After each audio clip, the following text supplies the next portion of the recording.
Hello everyone. Hope you all are doing well. Today we are going to start with the powers and function of the President of India. And in the first part we discuss about the election procedure of President of India. हमने ये discuss कर लिया था कि election कैसे होता है president का, कौन कौन उसमें पार्टिसिपेट करते हैं और प्रेसिडेंट की क्या क्वालिफिकेशंस होनी चाहिए। और आज हम के इस पार्ट में डिस्कस करेंगे the power and function of the president of India, कि जो आपका प्रेसिडेंट ऑफ इंडिया है वो कौन सी पावर्स और उसके क्या फंक्शन है, वो कैसे इंजॉय करता है अपनी पावर्स को। सबसे पहले देखो, जो उसकी पावर्स है वो 6 पार्ट्स में डिवाइड है। और वेरी इंपॉर्टेंट पावर उसकी क्या है, इमरजेंसी पावर्स है और डिस्क्रिशनरी पावर है। पहली पावर आपकी होती है एग्जीक्यूटिव पावर्स, जिसके अंदर वो सीएम हो गए, अपने जो कौन से होते हैं आपके एग्जीक्यूटिव मिनिस्टर्स हो गए, उनकी अपॉइंटमेंट करना। वो काम किसका होता है, आपका प्रेसिडेंट का होता है। और स्टेट लेवल पे किसका काम होता है, गवर्नर का होता है। अगर आपको प्रेसिडेंट समझ आ जाएगा तो आप आराम से गवर्नर को समझ लोगे। देखो, सेंटर में पीएम की अपॉइंटमेंट कौन करेगा, प्राइम मिनिस्टर की, वो प्रेसिडेंट करेगा। स्टेट के अंदर सीएम, चीफ मिनिस्टर की अपॉइंटमेंट कौन करेगा, वो governor of the particular state करेगा। तो प्रेसिडेंट और गवर्नर देखो साथ साथ फंक्शन है, बिल्कुल सेम है, पर इमरजेंसी पावर गवर्नर के पास नहीं होती है और सारी वही सेम होती हैं पावर। अगर आपको प्रेसिडेंट समझ आ जाएगा तो आप गवर्नर को आराम से समझ सकते हो, ठीक है। उसके बाद देखो क्या है, लेजिस्लेटिव पावर होती है। अगर कोई बिल वगैरह पास हो जाता है, उसे एक्ट बनाना होता है, तो उस पर प्रेसिडेंट के असेंट या उसके साइन चाहिए होते हैं, ठीक है। फाइनेंशियल पावर है आपकी, फाइनेंस कमीशन का अपॉइंटमेंट करना, उसका जो मिनिस्टर होता है फाइनेंस मिनिस्टर, उसकी अपॉइंटमेंट करना फाइनेंशियल पावर है। जुडिशियल पावर्स भी होती है, पार्डन की पावर होती है उनके पास। जैसे कि अगर किसी को फांसी की सज़ा होने वाली है और वो चला जाता है कि जैसे होते हैं ना, पार्डन मांगते हैं प्रेसिडेंट से कि हमें दया याचिका अपनी फिल करना कि हमें माफ़ कर दो इस चीज़ का, या हमारी पनिशमेंट को थोड़ा कम कर दो। तो ये होते हैं जुडिशियल पावर्स में आते हैं। डिस्क्रिशनरी पावर्स होती हैं उसकी थोड़ी अपनी डिस्क्रिशन पे, जब किसी पार्टी को नहीं मिली बहुमत प्राइम मिनिस्टर के लिए तो किसे अपॉइंट करेगा, वो डिस्क्रिशनरी पावर है। हम इसे डिटेल में समझेंगे आगे। और आपकी हो जाती है इमरजेंसी पावर। और हम सबसे पहले डिस्कस करते हैं आपकी एग्जीक्यूटिव पावर्स कौन सी होती है। प्रेसिडेंट ऑफ इंडिया के पास कौन कौन सी एग्जीक्यूटिव पावर है और किस आर्टिकल के तहत उसे ये एग्जीक्यूटिव पावर मिलती है। सबसे पहले आप डिस्कस करो, आर्टिकल 53 प्रोविजन बनाता है इस चीज के लिए। कहता है द एग्जीक्यूटिव पावर्स जो है ऑफ द यूनियन की, जितने भी एग्जीक्यूटिव फंक्शन होंगे ना सेंटर यूनियन के अंदर, shall be vested in the president and shall be exercised by him either directly or through the officer subordinate to him in accordance with this constitution. कोई भी बनेगा इस चीज में काम, तो कौन करेगा, वो प्रेसिडेंट के नाम से होएगा वो काम सारे, जो एग्जीक्यूटिव फंक्शंस करेंगे, ठीक है। जैसे कि अगर पीएम कोई काम कर रहा है, कोई ट्रीटी साइन हो रही है, तो उसे president of India, union of India, ठीक है। कोई अगर आपने सरकार के खिलाफ कोई केस डालना है तो प्रेसिडेंट के नाम से ना यूनियन के नाम से डालते हो। तो वो अपनी पावर किससे एक्सरसाइज करा रहा है, अपने सबॉर्डिनेट ऑफिसर से। यहाँ सबॉर्डिनेट ऑफिसर कौन है, पीएम और उसके council of minister. Head of the state हम किसे बोलते हैं, प्रेसिडेंट ऑफ इंडिया को। तो 53 जो है ना आपका आर्टिकल, वो बोलता है जो एग्जीक्यूटिव पावर है यूनियन की, जितनी भी यूनियन के पास एग्जीक्यूटिव पावर है, वो किसके नाम से चलाई जा रही है, प्रेसिडेंट के नाम से चलाई जा रही है। या वो डायरेक्टली यूज करता है उन पावर्स को, या इनडायरेक्टली करता है अपने सबॉर्डिनेट ऑफिसर्स के द्वारा। सबसे पहली पावर है powers related to council of minister. देखो, जो प्रेसिडेंट होता है वो अपॉइंट करता है प्राइम मिनिस्टर को, जैसे आपको पहले बताया मैंने, प्राइम मिनिस्टर को अपॉइंट करेगा, वो अदर मिनिस्टर को करेगा appoint on the recommendation of prime minister, prime minister की रिकमेंडेशन पे। जैसे देखो लोकसभा के इलेक्शन होते हैं, ठीक है। लोकसभा के इलेक्शन होने के बाद वो हमें पता लग जाता है बहुमत में ये पार्टी आ गई, मेजोरिटी में ये है पार्टी। उसके बाद वो अपना एक पूरा बना लेते हैं लिस्ट कि हम एजुकेशन मिनिस्टर इसे बनाएंगे, फाइनेंस मिनिस्टर इसे बनाएंगे, हेल्थ मिनिस्टर इसे बनाएंगे। बस जो अपॉइंटेड मिनिस्टर होते हैं ना, मतलब कि जिनका नाम लिस्ट में है, जिन्हें ये बनाना है, ये लिस्ट प्रिपेयर कौन कर रहा है, प्राइम मिनिस्टर प्रिपेयर कर रहा है अपने काउंसिल के साथ बैठ के, ठीक है। उसके बाद बस वो लिस्ट का नाम पढ़ पढ़ के ना प्रेसिडेंट उन्हें शपथ दिलवाता है। तो प्रेसिडेंट का ये काम है, अपॉइंटमेंट का काम किसका है, प्रेसिडेंट का है। बाकी लिस्ट लुस्ट बनाना किसका काम है, वो प्राइम मिनिस्टर का है। उसके देखो मिलिट्री पावर्स होती है उसके बाद एग्जीक्यूटिव पावर में। जो प्रेसिडेंट होता है वो सुप्रीम कमांडर होता है ऑफ द आर्म फोर्सेज में, and as such appoint the top officers को अपॉइंट करता है। देखो ये क्वेश्चन आता है, सुप्रीम कमांडर कौन है आर्म फोर्सेज का। आप ये नहीं बताओगे कर्नल है, लेफ्टिनेंट जनरल है, या कोई है बिपिन रावत का नाम ले देते हैं, ऐसे नहीं आएगा। प्रेसिडेंट है supreme commander of all arm forces, जितनी भी आर्म फोर्सेज है ना, उनका सुप्रीम कमांडर कौन है, प्रेसिडेंट ऑफ इंडिया, ये चीज़ याद रखनी है आपने। ही कैन डिक्लेयर वॉर, वॉर अगर डिक्लेयर करनी है, जैसे मैंने अगर बांग्लादेश के खिलाफ, पाकिस्तान के खिलाफ या चाइना के खिलाफ वॉर को चलाना, तो कौन उसकी परमिशन है? President. He can declare war and peace and is chairman of the national defence council. National defence council का चेयरमैन कौन होता है? वो भी प्रेसिडेंट होता है। ये आपने बात याद रखनी है। उसके कंट्रोल ओवर अपॉइंटमेंट्स, अपॉइंटमेंट करता है वो, उनके ऊपर कंट्रोल होता है, जैसे कि चीफ जस्टिस के अपॉइंटमेंट एंड अदर जजेस ऑफ द सुप्रीम कोर्ट। जजेस के अपॉइंटमेंट भी करेगा। सुप्रीम कोर्ट और हाई कोर्ट के जज की अपॉइंटमेंट कौन करता है आपका? कौन करता है आपका? प्रेसिडेंट ऑफ इंडिया करता है। और उसके बाद members of the union, UPSC के और जेपीएसपी के मेंबर्स के अपॉइंटमेंट करना, जैसे चेयरमैन होता है यूपीएससी का, यूनियन पब्लिक सर्विस कमीशन का जो चेयरमैन होगा उसके अपॉइंटमेंट भी, और उसके मेंबर्स के अपॉइंटमेंट कौन करेगा? President of India. Attorney general हो गया, कंट्रोलर एंड ऑडिटर जनरल हो गया, कैग हो गया, इलेक्शन कमिश्नर्स हो गए, आपके मेंबर्स हो गए इलेक्शन कमीशन के, उनके अपॉइंटमेंट कौन करेगा? प्रेसिडेंट करेगा। अपॉइंटमेंट ऑफ वेरियस कमीशंस को स्थापित करना, वो भी काम किसका है? प्रेसिडेंट का है। जैसे ST ST के कमीशन बन जाती है, ह्यूमन राइट कमीशन के अपॉइंटमेंट करनी, यूनियन पब्लिक सर्विस कमीशन की, वुमेन कमीशन की, माइनॉरिटीज़ की, इलेक्शन कमीशन की, ऑफिशियल लैंग्वेज कमीशन, जो भी ये सेंट्रल लेवल और यूनियन लेवल की कमीशन होती है, इनके अपॉइंटमेंट कौन करता है? वो प्रेसिडेंट ऑफ इंडिया ही करता है। उसके बाद देखो क्या है, एडमिनिस्ट्रेटिव पावर्स कौन सी है प्रेसिडेंट की? द एंटायर एडमिनिस्ट्रेशन, जो भी प्रशासन है कंट्री का, लोक प्रशासन है, वो किसके नाम पे चल रहा है? वो प्रेसिडेंट के नाम पे चल रहा है कंट्री का। तो उसे चला कौन रहा है? Prime minister and is council of minister. तो उसके सबॉर्डिनेट है। He makes rules to conduct the business of the government. कौन रूल बना रहा है? प्राइम मिनिस्टर वगैरह, पर किसके नाम पे बन रहे हैं? सारे प्रेसिडेंट ऑफ इंडिया। कोई नोटिफिकेशन निकलती है, अगर कोई बिल को एक्ट पास कर देता है प्रेसिडेंट, नीचे किसके साइन होते हैं? प्रेसिडेंट ऑफ इंडिया के होते हैं। रामनाथ कोविंद जी हमारे प्रेसिडेंट ऑफ इंडिया। तो हम कहते हैं प्रेसिडेंट की नोटिफिकेशन निकाल, प्रेसिडेंट थोड़ी बिल बना रहा है, वो तो सबको पता है लोकसभा राज्यसभा से पास होके वो एक्ट बनेगा। प्रेसिडेंट की जब एसेंट मिलेगी उसके साइन होंगे। ठीक है। डिप्लोमेटिक पावर है, अगर मैं डिप्लोमेटिक पावर मतलब क्या होता है? अगर मैं दूसरे देश के साथ कोई ट्रीटी कर रही हूँ, किसके नाम पर? प्रेसिडेंट ऑफ इंडिया अपॉइंट करता है एम्बेसडर को, जो जैसे कि इंडिया को कौन रिप्रेजेंट करेगा उस वहाँ पाकिस्तान के अंदर, इंडिया को कौन रिप्रेजेंट करेगा UN के अंदर, तो एम्बेसडर वगैरह जो होते हैं, अपॉइंटमेंट करना, इनवॉइस वगैरह भेजना, अपने राजदूत वगैरह, ये किसका काम होता है? प्रेसिडेंट ऑफ इंडिया का ही होता है। ये रिप्रेजेंट करता है नेशन को इन द इंटरनेशनल स्फीयर में, maintain foreign relation, foreign relation भी मेंटेन करके रखता है। कौन रखता है? President of India. अब एडमिनिस्ट्रेशन ऑफ यूनियन टेरिटरीज, देखो जैसे यूनियन टेरिटरी, सबसे बढ़िया एग्जांपल मैं आपको दूँ, यूटी के, चंडीगढ़ एक यूटी है। देखो इसका एडमिनिस्ट्रेशन कौन करता है? लेफ्टिनेंट गवर्नर करता है, chief commissioner to run the administration. देखो जो पंजाब के गवर्नर कौन थे? ठीक है, BP सिंह बदनौर थे। वो कौन थे? लेफ्टिनेंट गवर्नर थे चंडीगढ़ के। ठीक है, चंडीगढ़ के। तो एडमिनिस्ट्रेशन चंडीगढ़ क्या है? एक यूटी है।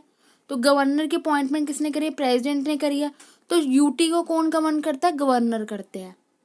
ये आपने बात याद रखनी है हमेशा। उसके बाद देखो direction to state government, state government को डायरेक्शन देते हैं यूनियन लॉस के रिगार्डिंग और प्रोटेक्शन सेंट्रल प्रॉपर्टी, कि आपने बचा कर रखनी है प्रॉपर्टी को, इन सब चीज़ों से रिलेटेड कौन डायरेक्शन देते हैं? वो स्टेट गवर्नमेंट को, प्रेसिडेंट ऑफ इंडिया। उसके बाद आ जाती है लेजिस्लेटिव पावर्स। लेजिस्लेटिव जो पावर्स होती हैं, इसमें आपका आर्टिकल 79 देखेंगे हम कॉन्स्टिट्यूशन का। आर्टिकल 79 है जो कॉन्स्टिट्यूशन का, इसमें बोला गया है the president is a part of the parliament and wills the following legislative powers. और उस प्रेसिडेंट जो क्या है आपका पार्ट है पार्लियामेंट का। पार्लियामेंट में आपके कौन से आते हैं? दोनों हाउसेज आएंगे, लोकसभा भी और राज्यसभा भी, और प्रेसिडेंट क्या है? इनका पार्ट है।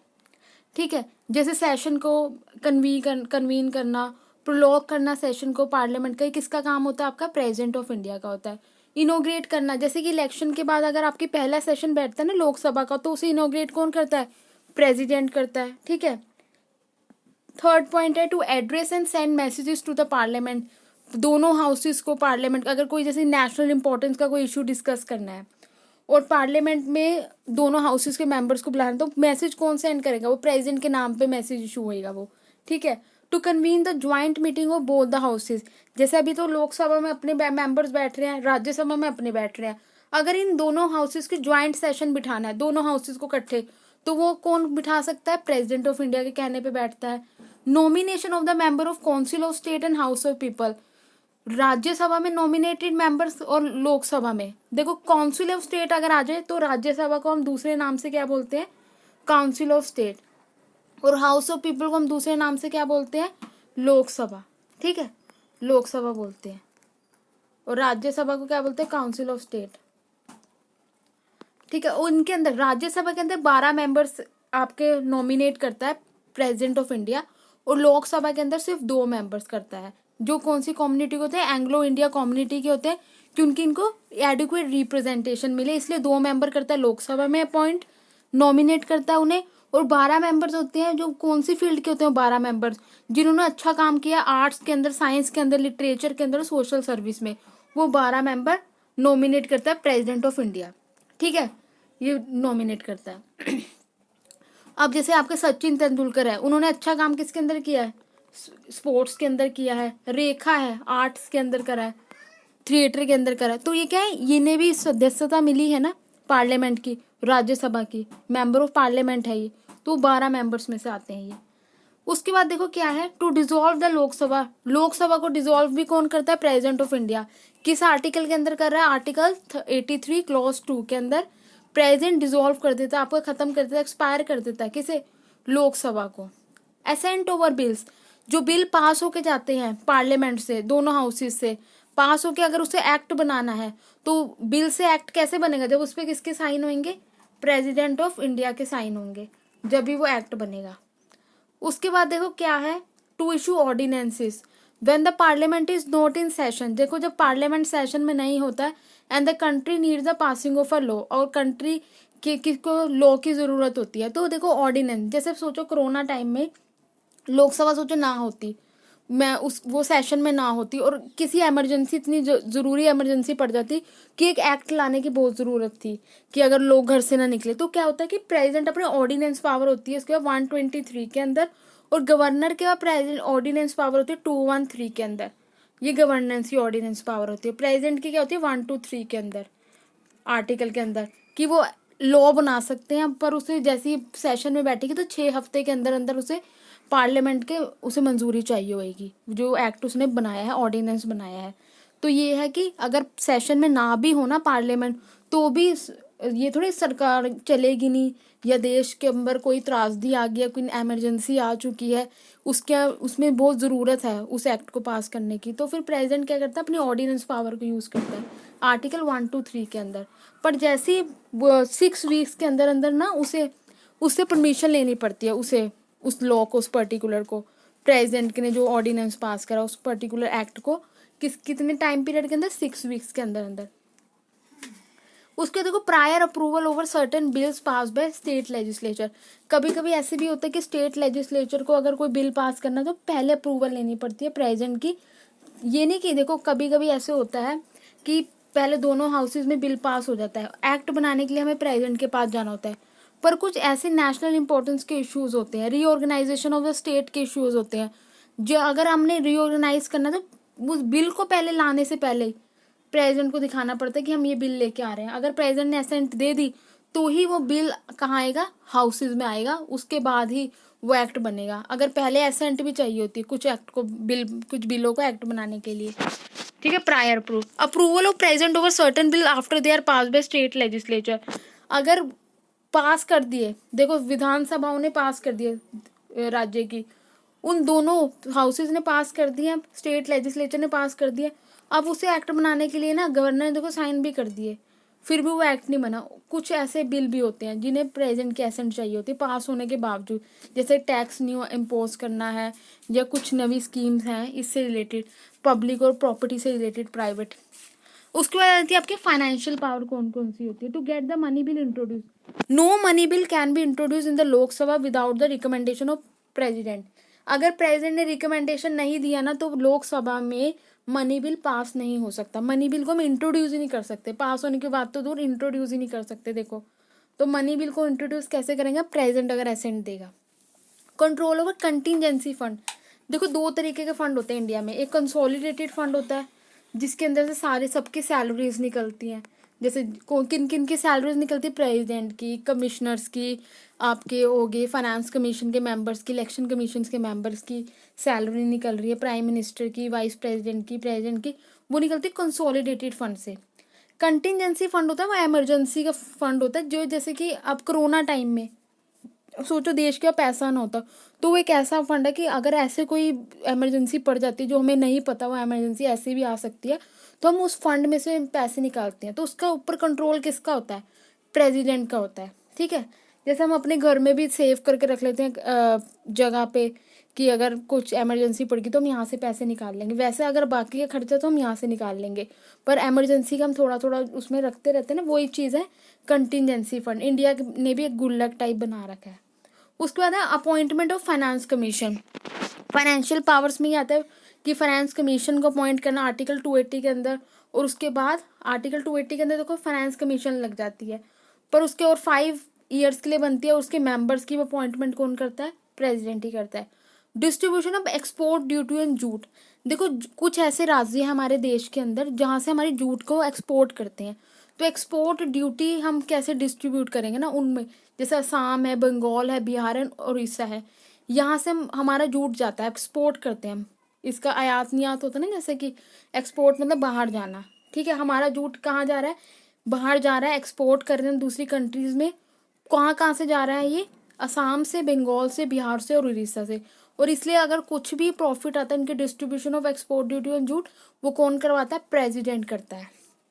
उसके बाद है report of the controller and auditor general of India. जो controller and auditor general of India की जो रिपोर्ट है वो किसके आगे पहले लेट करी जाती है, laid down before the parliament. कौन रखवाता है, प्रेसिडेंट रखवाता है।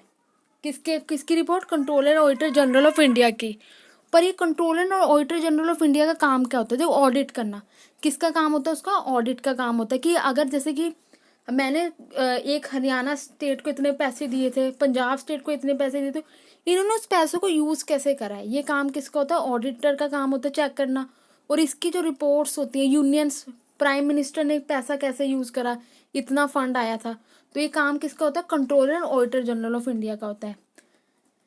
तो ये सब चीज़ें कौन चेक करता है, आपका कंट्रोलर ऑडिटर जनरल चेक करता है। इसकी अपॉइंटमेंट भी कौन कर रहा है, प्रेसिडेंट कर रहा है। ये रिपोर्ट बना के पार्लियामेंट के आगे रखता है, किसके कहने पे, प्रेसिडेंट ऑफ इंडिया के कहने पे। अब आपके पास आती है जुडिशियल पावर, कौन कौन सी है, प्रेसिडेंट ऑफ इंडिया की। देखो ये जजेस को अपॉइंट करता है, सुप्रीम कोर्ट और हाई कोर्ट के जजेस को अपॉइंट करना, रिमूव करना, किसका काम है, आपका प्रेसिडेंट का है ये। Pardon where punishment awarded by the court martial. देखो आर्मी की अपनी कोर्ट्स होती हैं, अगर आर्मी की कोर्ट में किसी को पनिशमेंट मिली है तो उसे पार्डन, उसे माफ़ी कहाँ से मिल सकती है, प्रेसिडेंट से मिल सकती है। He grant pardon in respect of all offence against union law. अगर एक तो आर्मी वालों का अपना लॉ है, मार्शल लॉ है उनका, एक यूनियन लॉ है आपका जो सब पे लागू होता है, जनरल पब्लिक पे लागू होता है। अगर वहाँ से आप किसी ने कर दिया क्राइम और उसे माफ़ी चाहिए, सुप्रीम कोर्ट ने भी उसकी दया याचिका खारिज कर दी कि अब तो इसे फांसी होएगी, वो आखिरी बार प्ली लेके कहाँ जा सकता है, अपने प्रेसिडेंट के पास जा सकता है। प्रेसिडेंट उसे माफ़ी भी दे सकता है अगर उसने, जैसे कि अभी एक विमेन थी, उन्होंने क्या बोलते हैं, उत्तर प्रदेश की ये न्यूज़ है, उसमें फांसी की सज़ा सुनाई गई है उसे, औरत को, तो वो पार्डन के लिए गई थी प्रेसिडेंट ने, पर प्रेसिडेंट ने क्या करा, उसकी खारिज कर दिया, एप्लीकेशन को रिजेक्ट कर दिया कि उसे फांसी अब होएगी। तो पार्डन भी कई ऐसे केसेस हैं कि पार्डन मिल जाता है, जैसे कि K M Nanavati versus state of Maharashtra का केस था। इसमें नानावती जो थे, जो आपकी रुस्तम मूवी भी बनी हुई है, इसमें नानावती को क्या मिली थी, पार्डन मिल चुका था प्रेसिडेंट से, आप ये भी देख सकते हैं। He exercise his power over all case of death sentence के जितने भी केसेस होते हैं उन पे उसकी पावर होती है, ठीक है। दो जजमेंट डिलीवर ऑन अक्टूबर 11, 2006 में एक जजमेंट आई थी जिसमें सुप्रीम कोर्ट ने क्या करा था, said that the power of the president and governors to grant pardon or to reduce the punishment was not final, rather it was subject to the power of judicial review. वो कह रहे हैं ये final नहीं है, अगर उसने माफ़ कर दी तो जुडिशियल रिव्यू के दायरे में आती है।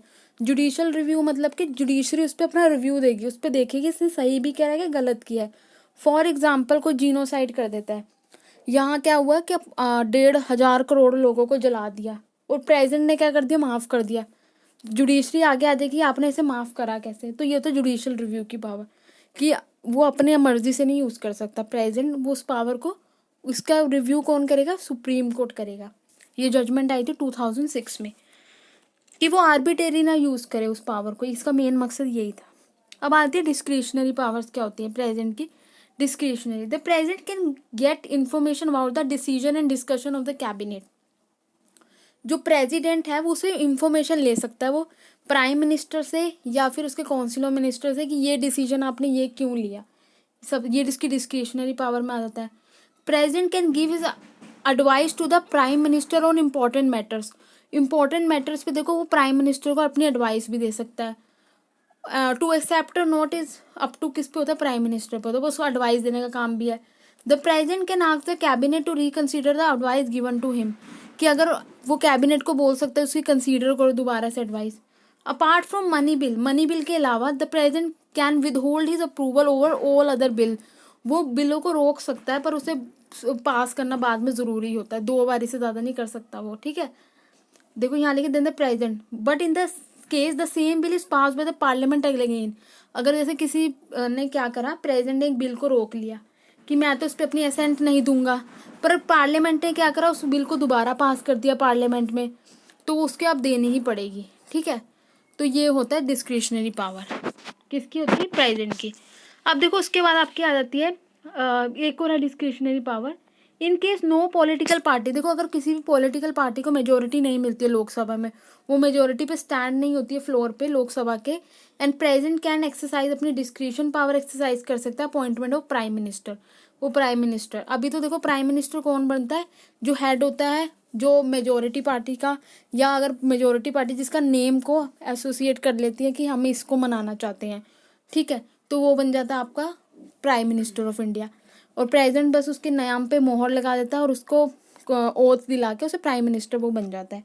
पर अगर किसी कोई पार्टी को मेजोरिटी नहीं मिलती तो वहाँ प्रेसिडेंट अपने डिस्क्रिशन यूज़ कर सकता है। वो देख सकता है कि कौन सी अलायंस पार्टी या कौन सा पर्सन है जो मेजोरिटी ले सकता है, उसे प्राइम मिनिस्टर बना सकता है, ठीक है। अब आपके बाद है emergency power of the president. देखो जो इमरजेंसी पावर है वो गवर्नर के पास नहीं होती है। गवर्नर हम बात करें ऑफ द स्टेट, जैसे पंजाब का गवर्नर है, हरियाणा का गवर्नर है, उत्तराखंड का गवर्नर है, हिमाचल का गवर्नर है, इनका इमरजेंसी पावर नहीं होती है। इमरजेंसी पावर सिर्फ किसके पास होगी, प्रेसिडेंट ऑफ इंडिया के पास ही इमरजेंसी पावर होगी। इमरजेंसी पावर देखो आपने कहाँ से लिया इस कंसेप्ट को, सबसे पहली बात इमरजेंसी का हमने प्रोविजन लिया है जर्मनी के कॉन्स्टिट्यूशन। जर्मनी के कॉन्स्टिट्यूशन का नाम क्या है, वेयरमार्क का कॉन्स्टिट्यूशन है, उस वहाँ से हमने लिया इमरजेंसी का प्रोविजन, ठीक है। यहाँ हम बोल सकते हैं प्रेसिडेंट क्या होता है, वो स्ट्रॉन्ग है, वो एक रबर स्टैंप नहीं है प्राइम मिनिस्टर और उसके काउंसिल ऑफ मिनिस्टर के हाथ में। रबर स्टैंप देखो क्यों बोलते हैं प्रेसिडेंट को, रबर स्टैंप इसलिए बोलता है सिर्फ उसका काम क्या होता है, मोहर लगाने का होता है।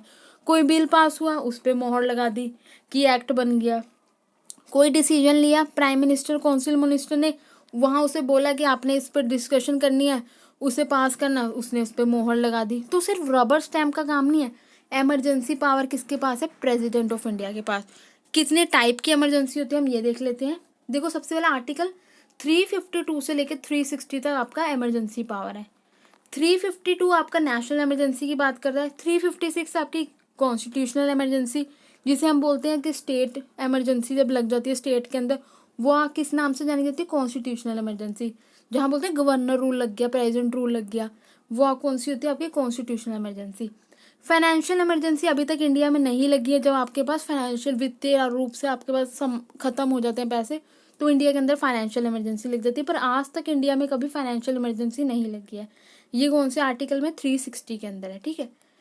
अब देखते हैं हम नेशनल इमरजेंसी को कब लगती है, कैसे लगती है, इसे कैसे हटाया जा सकता है, और इसके अंदर हमारे फंडामेंटल राइट्स की क्या पोजीशन होती है, हम ये देखते हैं। सबसे पहले देखो नेशनल इमरजेंसी किसके अंडर दी है, आर्टिकल 352 के अंदर दी है। Conditions to declare national emergency, वो कौन कौन सी कंडीशन है जिन पे हम नेशनल इमरजेंसी लगा सकते हैं। देखो अकॉर्डिंग टू आर्टिकल 352, आर्टिकल 352 के तहत if the president is satisfied that a serious situation has arisen, कोई सीरियस सिचुएशन आ गया due to war, external aggression, war के एक्सटर्नल एग्रेशन हो गया है बाहर, internal arm rebellion or internal disturbance. Internal disturbance मतलब कि देश के अंदर ही ऐसे दंगे दुंगे होने शुरू हो गए कि अब तो एक राज्य में नहीं बतेरे राज्यों को लोग दंगे करना शुरू कर दें, तो इससे क्या होता है, प्रेसिडेंट को लगने लग जाता है कि हमारे जो पीस है वो डिस्टर्ब हो रहा है, तो वो नेशनल इमरजेंसी को घोषणा कर देते हैं। And if the security of India or a part thereof it's threaten, अगर उसकी जो इंडिया की सिक्योरिटी हो या उसके एक पार्ट की सिक्योरिटी खतरे में है तो भी नेशनल इमरजेंसी लग जाती है। ये आपके ग्राउंड है कि नेशनल इमरजेंसी इस कारणों से लगती है। किन कारणों से लगती है? एक्सटर्नल एग्रेशन, बाहर रूप से झगड़ा हो रहा है, चाइना वाला हमारे पे हमला कर दिया है, पाकिस्तान वाले ने भी हमला कर दिया है, नीचे श्रीलंका वाले भी हमला कर रहे हैं, एक्सटर्नल एग्रेशन है, ठीक है। आर्म्ड रिबिलियन है, इसको दूसरे नाम से जानते हैं। इंटरनल डिस्टर्बेंस हो जाए, हरियाणा वाले भी लड़ रहे हैं, पंजाब वाले भी लड़ रहे हैं, तमिलनाडु वाले, उड़ीसा वाले, कर्नाटका वाले इंटरनली रूप से दंगे चल रहे हैं, ठीक है। ड्यू टू वॉर हो जाए, ये कारण होते हैं आपके नेशनल इमरजेंसी लगने के, ठीक है। अब है approval of parliament over the proclamation of emergency. अब पार्लियामेंट की हमने क्या लेनी है? अप्रूवल लेनी है पहले इमरजेंसी लगाने से पहले। देखो, the proclamation of emergency must be approved bye the parliament. कितनी मेजोरिटी चाहिए होगी? 2/3 majority of its member present and voting, मतलब कि प्रेजेंट भी होने चाहिए 2/3 और वोट भी डालें 2/3 मेंबर। ये नहीं कि प्रेजेंट है नहीं मेंबर्स और 2/3 मेंबर्स ने 15 मेंबर आए हाउस के अंदर, 2/3 के जो मेंबर थे उन्होंने वोट डाली, उन्होंने कहा 10 मेंबर ने कह दिया कि चलो जी नेशनल इमरजेंसी लगा, हमने लगा दी। वो कह रहे हैं जो टोटल हाउस की स्ट्रेंथ है उसके 2/3 मेंबर प्रेजेंट भी होने चाहिए और 2/3 मेंबर ने वोट भी करी होनी चाहिए, ये आपके, ठीक है। उसके बाद देखो क्या है, 2/3 of member present and voting and majority of total members with in a period of 1 month and if the 1 महीने के अंदर अंदर and if the proclamation is not approved. अगर इमरजेंसी लगाने के 1 महीने के अंदर अंदर अप्रूव नहीं करते हैं ना, वो नहीं पास करते within the spate it ceases to be in operation, तो नेशनल इमरजेंसी खत्म हो जाएगी। फॉर एग्जाम्पल आज 1 जुलाई है, सोचो, ठीक है। 1 जुलाई को क्या करा, प्रेजेंट इमरजेंसी लगा दी, घोषणा कर दी कि आज से इमरजेंसी है। उसके बाद क्या हुआ, 1 महीने के अंदर अंदर लेनी थी, 31 जुलाई तक, 30 दिनों के अंदर, 1 महीने वो पार्लियामेंट से इसकी अप्रूवल। 1 अगस्त हो गया, पार्लियामेंट ने नहीं दी अप्रूवल, वो नेशनल इमरजेंसी खत्म हो जाएगी, सीज हो जाएगी वो, ठीक है। उसके बाद टेन्योर, कितने टाइम तक रहती है emergency? The proclamation of emergency shall remain in force for 6 months and after the approval of parliament within which he can further extend to another 6 months and so on. 6 महीने के अंदर अंदर उसे approval लेनी पड़ती है बार बार, 6 महीने तक रहेगी, 6 महीने के बाद दोबारा अप्रूवल लेगा, 6 महीने का दोबारा अप्रूवल लेगा, ये तो टेन्योर 6 महीने तक होती है। उसके बाद उसे वो टाइम पीरियड एक्सटेंड करते रहते हैं। अब आता है प्रोसीजर फॉर एक्सटेंशन, कि एक्सटेंड कैसे करेंगे प्रोसीजर, ये 6 महीने के बाद वाला प्रोसीजर क्या है। आर्टिकल 352 बोलता है कॉन्स्टिट्यूशन का, can remain in force for 6 months after the approval of the parliament. Parliament ने जैसे अप्रूवल दे दी ना, 6 महीने तक लागू रहेगी, दिसंबर तक रहेगी, जुलाई में दे दी अप्रूवल, दिसंबर तक लागू रहेगी, 6 महीने तक इन्होंने ऐसे कर दिया। उसके बाद क्या, but in case of Lok Sabha get dissolve, जब लोकसभा डिजोल्व हो जाए during this period of 6 months। अब देखो इन 6 महीने के अंदर लोकसभा डिजोल्व थी, then the emergency can be further extended by passing a resolution by the Rajya Sabha with 2/3 majority. देखो राज्यसभा कभी डिजोल्व नहीं होती। दूसरा क्वेश्चन यहाँ से वेरी इंपॉर्टेंट है, एक लोअर हाउस है, हम इसे खत्म कर सकते हैं, राज्यसभा को कभी खत्म नहीं कर सकते, राज्यसभा हमेशा ही प्रेजेंट रहती है, लोकसभा डिजोल्व होती है, ठीक है। तो अगर लोकसभा डिजोल्व है उस टाइम पीरियड में, हमने क्या करना है, राज्यसभा से अप्रूवल ले लिया 2/3 मेजोरिटी के साथ, but this resolution need to be approved by Lok Sabha within 30 days। पर ये जो रेजोल्यूशन पास करा ना, इसे 30 दिनों के अंदर अंदर, जैसी फर्स्ट मीटिंग बैठेगी लोकसभा की वैसे आपने इसकी अप्रूवल लेनी है। In case the resolution is not approve, अगर रेजोल्यूशन नहीं अप्रूव होता है 30 दिनों के अंदर अंदर, देन द इमरजेंसी रिवोक हो जाएगी, अपने आप ही खत्म हो जाएगी। इसे देखो एक एग्जाम्पल से समझते हैं। फॉर एग्जाम्पल 5 प्रेसिडेंट ने कह दिया आज है 1 अगस्त, ठीक है। आज प्रेसिडेंट कह रहे थे मैं इमरजेंसी लगा रहा हूँ क्योंकि बाहर वाले हमारे पे हमला कर रहे हैं, आज उसने इमरजेंसी घोषणा कर दी। उसने किससे अप्रूवल ले ली 30 दिनों के अंदर अंदर? राज्यसभा से अप्रूवल ले, राज्यसभा ने क्या कहा कि लगा दो इमरजेंसी, हमें कोई प्रॉब्लम नहीं है, ठीक है। अब लोकसभा तो थी नहीं सेशन में, अब लोकसभा बैठती है 1 सितंबर को, उनका सेशन लग जाता है 1 सितंबर को, सोचो। या हाँ 1 सितंबर को क्या हुआ, उन्होंने अक्टूबर में या 1 अक्टूबर को सितंबर को सेशन में बैठ गई, सितंबर में। वहाँ उन्होंने अब लोकसभा के पास गए कि हमने ये इमरजेंसी लगा रखी है अगस्त से, आप इसे अप्रूव कर दो। और लोकसभा ने क्या कि हम तो नहीं अप्रूव करते इसे, उसने क्या ख़त्म कर दिया इस इमरजेंसी को, जैसी उसने अप्रूवल मना करी वैसी वहाँ ख़त्म कर दिया। एमरजेंसी का जो भी सिस्टम चल रहा था। तो एमरजेंसी अब सीज हो जाएगी। अब 1 अक्टूबर से या 1 सितंबर से एमरजेंसी है ही नहीं देश के अंदर। अगर अप्रूवल दे देगी लोकसभा तो 6 महीनों के अंदर एक्सटेंड हो जाएगी एमरजेंसी। ठीक है, ये था इसका मतलब। रेवोकेशन था प्रोक्लामेशन ऑफ इमरजेंसी। अब प्रेसिडेंट कैसे रिवोक कर सकता अपनी घोषणा को? प्रोक्लामेशन करा ना कि हम देश के अंदर इमरजेंसी लगा रहे हैं, पर उसे वो खत्म कैसे कर सकता है? The president can revoke the proclamation of emergency on his own initiative, अपने खुद के इनिशिएटिव पे, और रेजोल्यूशन पास कर देगी पार्लियामेंट टू दिस इफेक्ट। या वो खुद ही कह देगा खत्म करो, या पार्लियामेंट रेजोल्यूशन पास करके कर देगी। Parliament can move this resolution by giving a written notice. पहले वो स्पीकर होएगा ना जो लोकसभा का, उसे देगी एक रेजोल्यूशन पास करके। किसने मेंबर के सिग्नेचर होंगे? 1/10 of the total members of Lok Sabha. Lok Sabha के जितने टोटल मेंबर्स है ना, उसके 1/10 मेंबरों के सिग्नेचर होंगे। ठीक है, उतने मेंबर्स ने साइन करके स्पीकर के हाथ में रेजोल्यूशन पकड़ा देंगे कि हम चाहते हैं कि ये जो इमरजेंसी वो खत्म हो। If the Lok Sabha note in session, अगर लोकसभा सेशन में ही नहीं है, देन द नोटिस किसे देंगे? वो प्रेसिडेंट को देंगे। Who will convene the session, वो सेशन कन्वीन करेगा किसके अंदर? 14 दिनों के अंदर अंदर इस सच नोटिस के। उसके बाद देखो, प्रोक्लामेशन ऑफ इमरजेंसी जस्टिशिएबल। कह रहे वो जायज है क्या? ये जस्टिशिएबल है लॉ के अंदर जो ये है, जो प्रोक्लामेशन ऑफ इमरजेंसी है। देखो, तो 44th अमेंडमेंट हुई थी ना 1976 में, उसमें बोला गया है कि जो 1978 में आई थॉट है, आप ईयर देख लेना, 44th अमेंडमेंट हुई थी बस कॉन्स्टिट्यूशन की। उसमें बोला था प्रोक्लामेशन ऑफ जो इमरजेंसी है वो जस्टिशिएबल है। ठीक है, इसे हम कोर्ट में लेके जा सकते हैं कि जस्टिशिएबल है ये। Effect can be limited to a particular area. देखो, तो 44th amendment provided effect of national emergency can be limited to particular part of a territory of India. ये नहीं कि पूरे देश में ही इसका इफेक्ट होगा, कुछ पर्टिकुलर पार्ट में लगा देंगे। फॉर एग्जांपल हरियाणा, पंजाब है, दिल्ली है, ठीक है, हिमाचल है, इस पार्ट में इसका इफेक्ट लगा रखा है कि यहाँ ज़्यादा दंगे हो रहे हैं, तो इमरजेंसी, नेशनल इमरजेंसी बकायदा है, पर इसका इफेक्ट ज़्यादा इन 4 राज्यों में। ऐसे भी हो सकता है। ये किसने कहा था? 44th अमेंडमेंट ने कहा था। नेशनल इमरजेंसी कब कब लगी है देखो इंडिया में? देखो, जो नेशनल इमरजेंसी व डिक्लेयर इन इंडिया ऑन 26 अक्टूबर को डिक्लेयर 62 में। किसके क्राइसिस को डील करेंगे? चाइना ने जो लड़ाई करी थी, चाइना के साथ हमारी वॉर हुई थी, जो जनवरी 1968 तक कंटिन्यू रही थी। तो 26 अक्टूबर 1962 को हमारी इमरजेंसी लगी थी 68 तक, जिसके बाद वॉर हमारी कंटिन्यू रही। उसके this proclamation was made second time on December 19 से। दूसरी बार इमरजेंसी लगी 1971 में। पहले 62 में लगी, फिर 71 में लगी जब हमारे पाकिस्तान के साथ लड़ाई हुई, जो कंटिन्यू कब तक रही? 77 तक। इंटरनल इमरजेंसी भी डिक्लेयर हुई थी 25 जून को due to the threat of civil war, and it lifted on March 1977। उसे टाली गई। ठीक है, तो 3 बारी हमारी नेशनल इमरजेंसी लगी है। कब कब लगी? 62 में लगी है, 71 में लगी है और 75 में लगी है। ठीक है, अब देखो क्या होता है, इफेक्ट क्या है इमरजेंसी के। अब जैसे इमरजेंसी लगी, इसके अब इसके जैसे हम कहते हैं ना कि अब एक चीज़ का इफेक्ट क्या पड़ेगा इमरजेंसी का।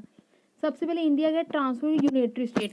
वैसे बोलते हैं कि इंडिया फेडरल है, कि अब राज्य सरकार अपना कानून बना, मतलब कि अपने लिए कानून बना रही है, डिस्ट्रीब्यूट कर रही हैं फंड्स इस तरीके से, और सेंट्रल गवर्नमेंट अपने लिए कर रही है।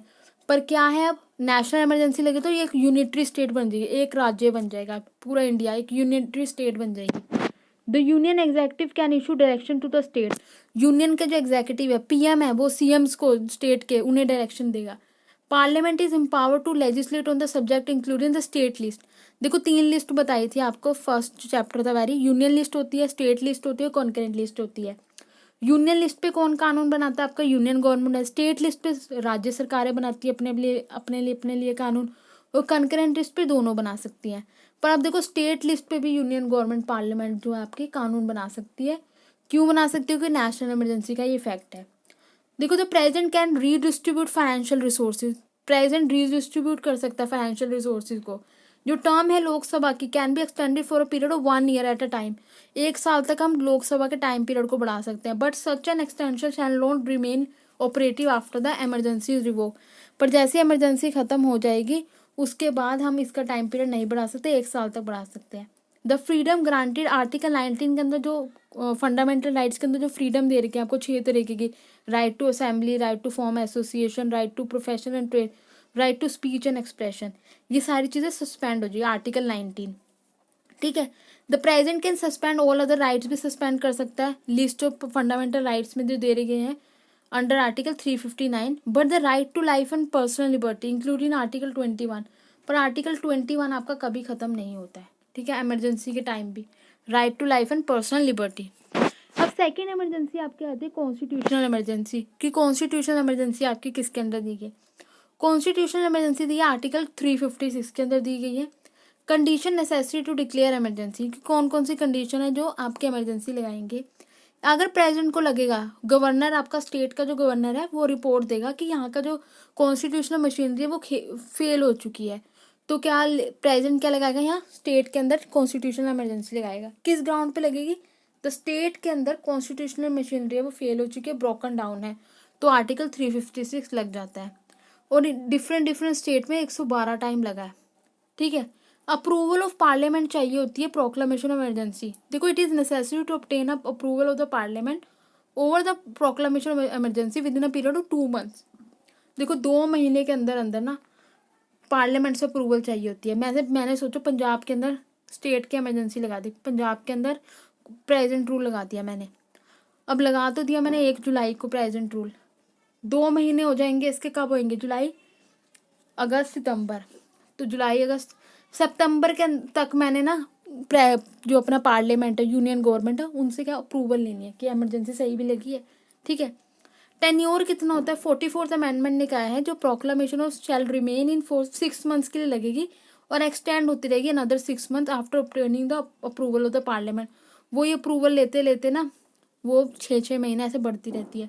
बट अगर नेशनल इमरजेंसी इन फोर्स, अगर देखो नेशनल इमरजेंसी भी लगी हुई है, then the election commission testified that the holding of election to the state legislature is not possible, कि स्टेट लेजिस्लेचर के इलेक्शन अब कैसे कराएंगे, then the president can extend it even beyond 1 year, वो 6 महीने से 1 साल तक भी एक्सटेंड कर सकता है नेशनल इमरजेंसी के टाइम पे state emergency. Proclamation of emergency shall be justiciable है, उसे हम चैलेंज कर सकते हैं कोर्ट के अंदर।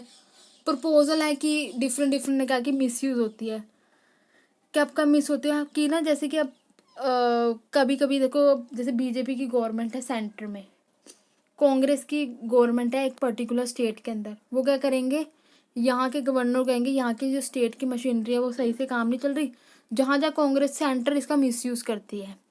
पीएम कैसे मिसयूज़ करता है, पीएम के कहने पे ही प्राइम मिनिस्टर जो होता है प्रेसिडेंट होता है, और गवर्नर कौन है, देखो पहले सबसे पहले देखो गवर्नर कौन है, गवर्नर की अपॉइंटमेंट कौन कर रहा है, गवर्नर कहता है कि यहाँ की स्टेट की जो मशीनरी है फेल हो गई है, ठीक है, स्टेट की मशीनरी फेल होगी, गवर्नर ने कहा, पंजाब के सोचो स्टेट की मशीनरी फेल हो चुकी है, गवर्नर किसका बंदा है, सेंटर का है, सेंटर मतलब कि पीएम ने कहा था कि ये 100% गवर्नर बने स्टेट का, प्रेसिडेंट को उसका नाम दे दिया था, प्रेसिडेंट ने बस इसकी अपॉइंटमेंट करी है, किसकी रिकमेंडेशन पे अपॉइंटमेंट करी है इसकी, प्राइम मिनिस्टर है बीजेपी का, ठीक है, गवर्नर भी बीजेपी का ही पर्सन है चुना हुआ, गवर्नर आ गया है कांग्रेस वाली स्टेट में जिसका सीएम कौन है, कांग्रेस का है, उसने क्या करा, प्राइम मिनिस्टर इसे बोलेगा, पीएम गवर्नर को बोलेगा अपने कि तू बीजेपी का ही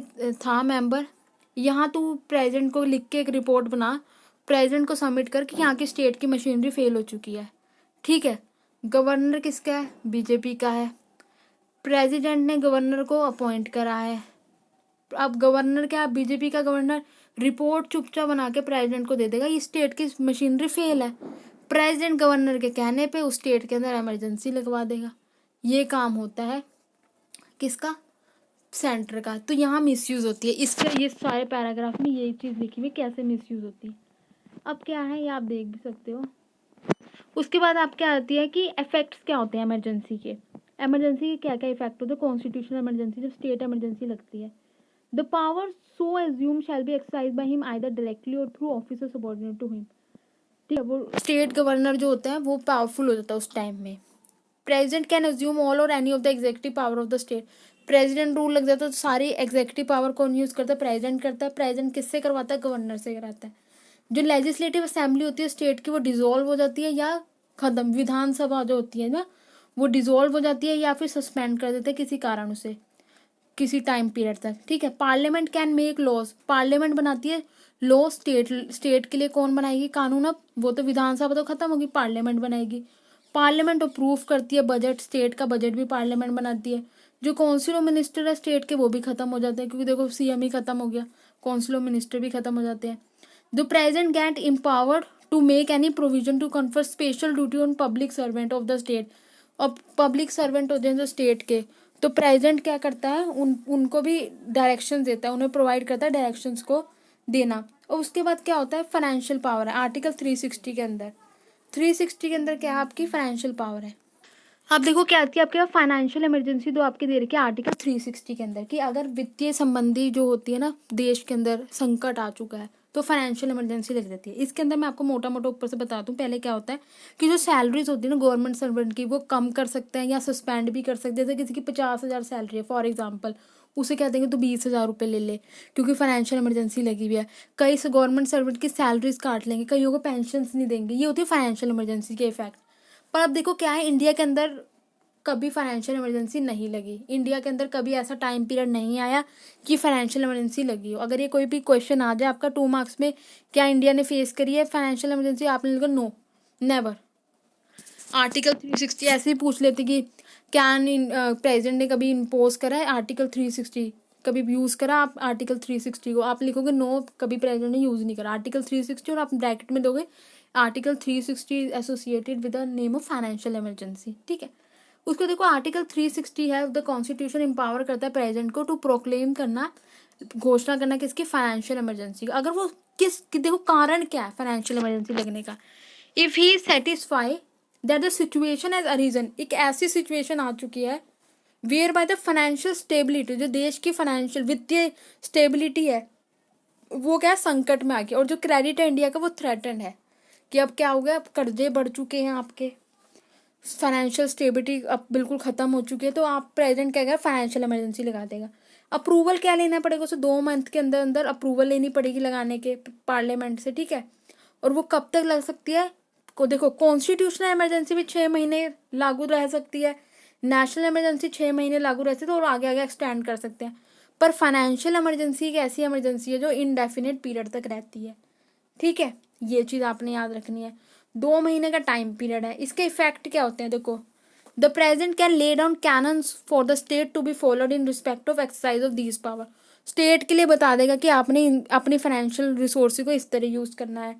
ही can order for the reduction of salaries, सैलरियों को काट सकता है, और अलाउंसेस, जैसे अलाउंस मिलते हैं जैसे कि DA मिलता है ना, ट्रैवलिंग अलाउंस मिल गया, पेट्रोल का खर्चा दे दिया, फ़ोन रिएम्बर्समेंट का खर्चा दे दिया, ख़त्म कर देगा प्रेजेंट अगर फाइनेंशियल इमरजेंसी लग जाती है तो। ठीक है, president can make it obligatory for the state to present the state money bill for his assent. State money bill होते हैं, अब वो सारे असेंट के लिए प्रेसिडेंट के पास जाएंगे, पहले कहाँ जाते थे गवर्नर के पास। उसके he can adopt any measure for the restoration of financial stability, दोबारा से फाइनेंशियल स्टेबिलिटी लाने के लिए देश के अंदर संकट को खत्म करने में कुछ ऐसे मेजर्स वो ले सकता है जो उसे फिट लगे, डीम फिट मतलब कि उसे सही लगे उस समय के according.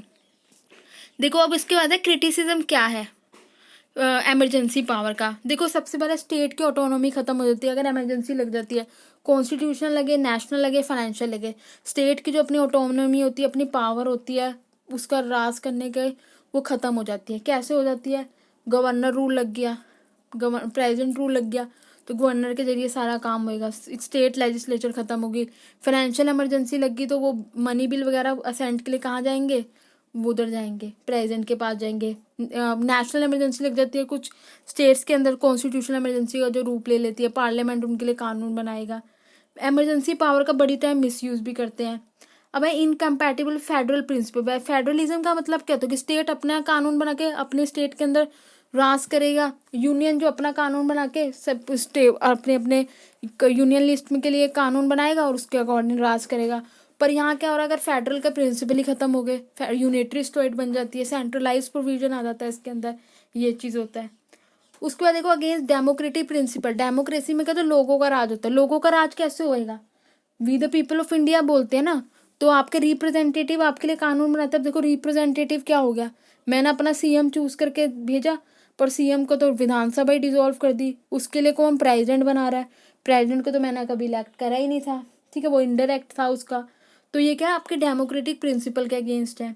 Encroachment of fundamental rights, article 19 है जैसे वो खत्म हो जाता है नेशनल इमरजेंसी के टाइम, बस फिर आपको आर्टिकल 21 प्रोवाइड करते हैं जो right to life and personal liberty है। आर्टिकल 19 क्या होता है आपका, फ्रीडम, आपको 6 टाइप की फ्रीडम दी है, जैसे right to speech and expression दे दिया आपको, ठीक है, आपको बोलने का अधिकार है, आपको असेंबली का अधिकार है, आपको एक एसोसिएशन बनाने का अधिकार है, आपको कहीं भी आप जा सकते हो उसका अधिकार है, कोई प्रोफेशन आप कर सकते हो उसका अधिकार है, ठीक है। ये आपको सारे अधिकार छीन लेते हैं। आर्टिकल 19 सस्पेंड होता है। President can become dictator, president dictator ही बन सकता है, एकदम तानाशाही बन जाता है।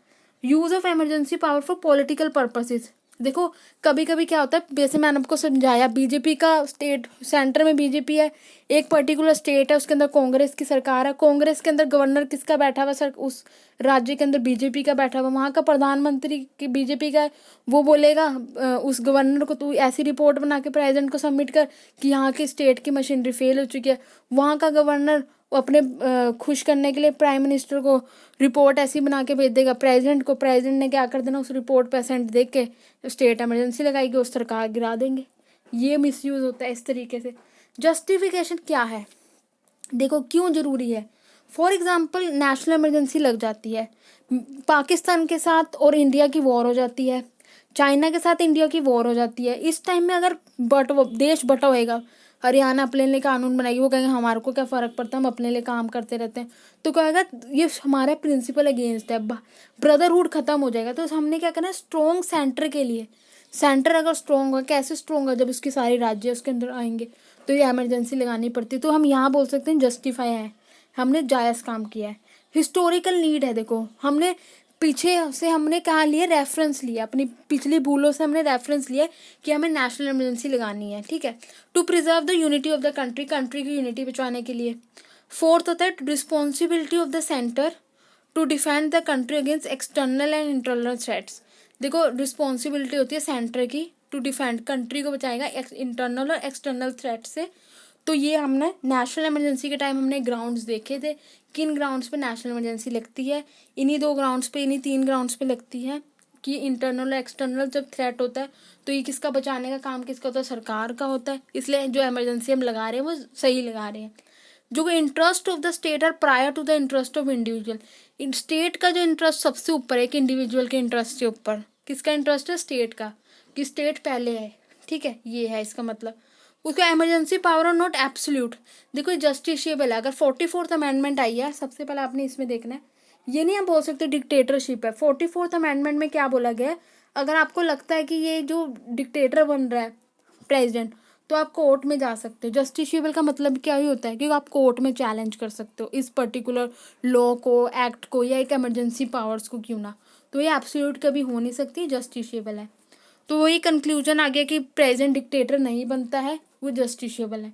अब देखो एक सबसे इम्पोर्टेंट है, लास्ट ही है ये पार्ट, कि क्या प्रेसिडेंट डिक्टेटर बन सकता है। आप लिखोगे no, president is a constitutional head है। सबसे पहली बात आपने लिखना है कि डिक्टेटर जैसा कंसेप्ट नहीं है। क्यों नहीं है, आपने सबसे पहले प्रियम्बल देखना अपना। प्रियम्बल में क्या लिखा, we the people of India having solemnly resolved to India into sovereign socially secular democratic and republic. Republic word का मतलब क्या है, republic word head of the state is elected directly or indirectly by the people. Head of the state कौन है, president है, इसका मतलब वो डिक्टेटर नहीं है। आपने यहाँ जस्टिफाई कर देना है। इमरजेंसी पावर भी यूज करें नेशनल इंटरेस्ट के लिए, इमरजेंसी पावर यूज करके यहाँ आपने जस्टिफाई कर देना है। प्रियम्बल क्या है, प्रियम्बल की क्या अथॉरिटी है, आप कहोगे आप प्रियम्बल को तो यूज कर रहे हो बार बार, पर प्रियम्बल है क्या, कोई आपसे पूछेगा। प्रियम्बल क्या, आपका basic structure of the constitution है। वो किसमें कहा है, आपकी एक लैंडमार्क जजमेंट है, Kesavananda Bharati versus state of Kerala 1973। इस जजमेंट के अंदर क्या गया, प्रियम्बल बेसिक स्ट्रक्चर है। इसमें क्या गया, बेसिक स्ट्रक्चर जो जो होगा आप उसको अमेंड नहीं कर सकते, उसमें ऐड कर सकते हो कुछ भी, उसका स्ट्रक्चर को नहीं चेंज कर सकते। इसका मतलब क्या है कि प्रियम्बल भी जस्टिसेबल है, सही है। जो जो चीज़ मैं यहाँ से उठा रही हूँ, तो इसका मतलब प्रेसिडेंट कभी डिक्टेटर हो नहीं सकता। वो क्या है, कॉन्स्टिट्यूशनल हेड है। जो एडवाइस है काउंसिल ऑफ मिनिस्टर की, वो बाइंडिंग किस पे है, upon him. Council of minister ने अगर एक बार ही मानी नहीं उसने बात, दूसरी बार दोबारा कहेंगे तो उसे माननी पड़ेगी। उस बिल को दोबारा पास कर दिया तो उसे असेंट देना पड़ेगा। तो किसे, प्रेसिडेंट को। तो डिक्टेटर नहीं बन सकता। जो ऑफिस ऑफ प्रेसिडेंट हेरिडेटरी नहीं है कि अब रामनाथ कोविंद के सन है वो बनेगा अब प्रेसिडेंट, फिर उसका सन होगा वो बनेगा, ऐसा नहीं बनता। इंडिया में क्या होता है, इलेक्शन होती है प्रेसिडेंट के लिए भी, आइदर इनडायरेक्ट इलेक्शन हमने आगे समझी है फर्स्ट पार्ट में, तो वो हेरिडेटरी नहीं है। उसके बाद देखो क्या है, president can be remove through impeachment. अब जो प्रेसिडेंट है वो इम्पीचमेंट के द्वारा, उस पर इम्पीचमेंट का प्रोसेस लगा देंगे, उसने कॉन्स्टिट्यूशन को वायलेट करा है तो उसे हटाया जा सकता है। ठीक है, president can not take central administration, अपने हाथों में नहीं ले सकता, उसे अपने सबॉर्डिनेट ऑफिसर्स के द्वारा एडमिनिस्ट्रेशन को रन करना होता है। तो हम यहाँ बोल सकते हो प्रेसिडेंट डिक्टेटर नहीं है। Control of parliament over finance, finance पे किसका कंट्रोल होता है, पार्लियामेंट का होता है। वो तो प्रेसिडेंट को सिर्फ क्या देती है, रिकमेंडेशन देती है। पार्लियामेंट में लोकसभा और राज्यसभा है, लोकसभा में हमने अपने इलेक्टेड रिप्रेजेंटेटिव भेजे हैं तो लोगों के द्वारा राज हो रहा है। ठीक है, emergency powers and safe guard, emergency power उसके सेफ गार्ड भी है। President can proclaim N emergency but it must be approve by the parliament, उसे अप्रूवल चाहिए। नेशनल इमरजेंसी 1 महीने के अंदर, कॉन्स्टिट्यूशनल इमरजेंसी 2 महीने के अंदर। ठीक है, और फाइनेंशियल इमरजेंसी 2 महीने के अंदर। किसकी अप्रूवल चाहिए, पार्लियामेंट की, लोकसभा की। ये चीज़ें हो गई हैं। It is clear from the above explain president can not become dictator. ऊपर की एक्सप्लेनेशन से हम बोल सकते हैं कि प्रेसिडेंट कभी डिक्टेटर नहीं बन सकता। ओके, तो हमने ये चैप्टर डिस्कस कर लिया। अगर आपको कोई भी डाउट होता है आप कमेंट सेक्शन में पूछ सकते हो। अगर आपको वीडियो अच्छी लगी तो इसे लाइक करना और मुझे कमेंट करके ज़रूर बताना। Thank you very much, have a nice day.